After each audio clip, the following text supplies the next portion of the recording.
Welcome back.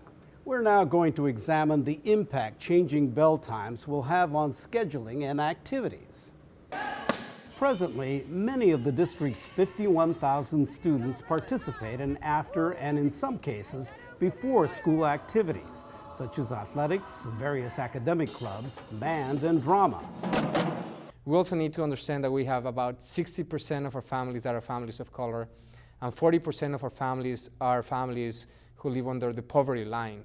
So we need to make sure that we listen to them and that we understand their needs. A lot of our students work after school. A lot of them are responsible for taking care of their younger brothers and sisters, and they have a lot of things that are on their plate that aren't typical for your average middle-class American student.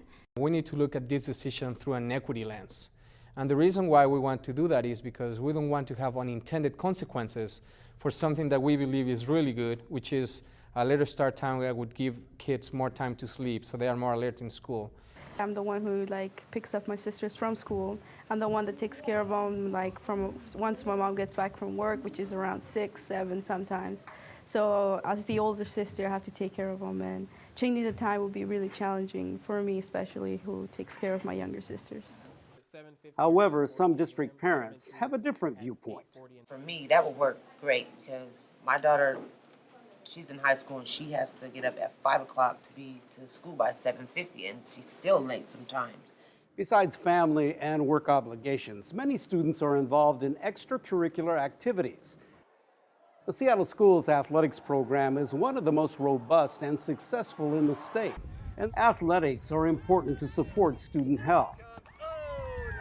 Students that participate in athletics, research shows have a higher graduation rate than the normal student body. And so I think that's very important when you look at getting into college and getting on to the next step of life. Studies have also shown that later start times can reduce athletic injuries.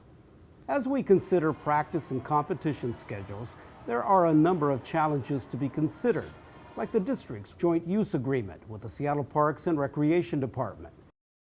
Starting school later would mean delaying sports practice and potentially cutting into the time the city has allotted for community use, or it may impact the district's ability to coordinate games with other districts. You have just seen the potential impact changing bell times might have on student scheduling, activities, childcare, and families. Please stop the presentation and begin your discussion.